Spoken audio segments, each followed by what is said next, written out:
I welcome you yet to another episode of Biology Platform. We're going to continue from where we stopped yesterday. Now, yesterday I explained how starch can be tested. So I'm going to continue with reducing sugar. Now, with reducing sugar, of course, we use Bendix solution. Now, Bendix solution is blue in appearance, as you can see. Now, how do we use Bendix solution to test for reducing sugar? Now, we add about 1 cubic centimeter of Bendix solution in a test tube containing food sample. Now, after adding a Bendix solution, you boil the solution.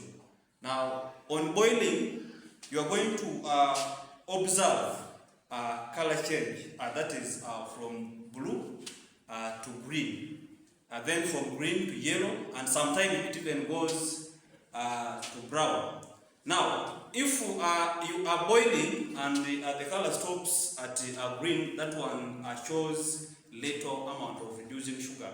Now, if the color continue from green to yellow, that one shows a moderate amount of reducing sugar. However, if you're boiling and the color goes from green, yellow, then to brown, that one shows a much amount of reducing sugar. Now, having known the background of how to test for starch and reducing sugar, I want us to do it practically so that we can see whether this food sample has those two food substances. Now, beginning with the starch. Now, when we look at the question is requiring us to test for starch. Yesterday I told you that when testing for starch, we use iodine solution, and we are going to use this procedure given to us.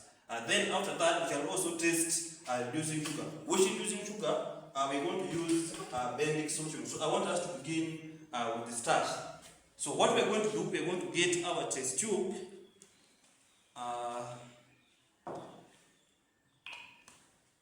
You measure 1 cubic centimeter of our solution, the food sample. Then you add iodine solution drop by drop. Add iodine solution drop by drop. Now you can see.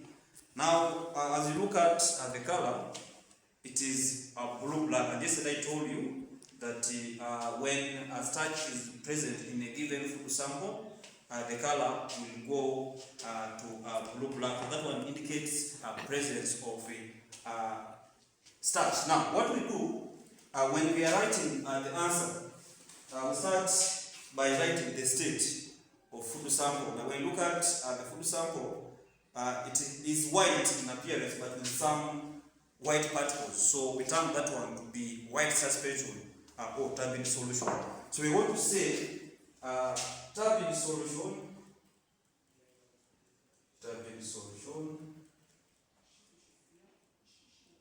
turns to blue-black solution.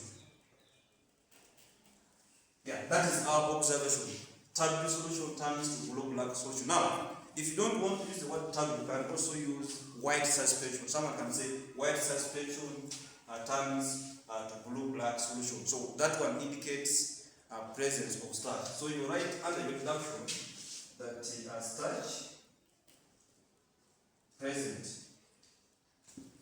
Now, you can see we are done with the observation and we are also done with deduction. So mean that testing for starch is over. We go to another test. Now, how will I know that this test requires us to test for reducing sugar? You look at the reagent. The reagent here is Bendix solution.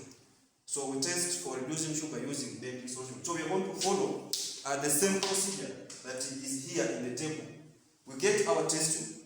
Still, we approximate 1 cubic centimeter of food sample in the test tube.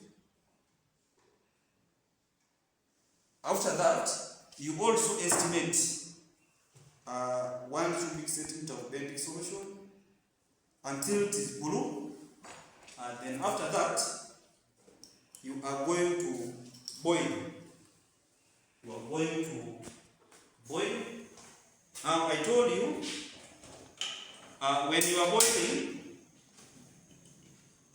you expect either the blue color to persist, or we expect the blue color to either turn to green, from green to yellow, from yellow to brown. So we expect two observable changes. Now, if the blue color persists, that one indicates absence of reducing sugar. Now, if the blue color turns to green, that one indicates little amount of reducing sugar. Now, if blue color turns to green and then finally to yellow, that one indicates moderate amount of reducing sugar. If blue color turns to green to yellow and finally to brown, that one indicates much amount of reducing sugar. Now, you can see there is no change in this. So, meaning that this food sample does not contain reducing sugar. Why? Because the blue color of basic solution persisted. So, what you do when you are writing your observation, still you start with the state of food sample, which is white suspension or turbid solution. We are going to say turbid solution turns to blue solution and persisted. Turns to blue solution and persisted. So that one indicates absence of reducing sugar. Under that, we want to write reducing sugar. Reducing sugar absent. Now, according to this food sample that we are required to test, that is solution K, it only has starch, because we have tested for reducing sugar and we never confirmed reducing sugar. Now, that is all I had for you today.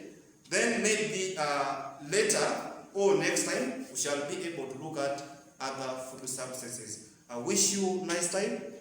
Peace.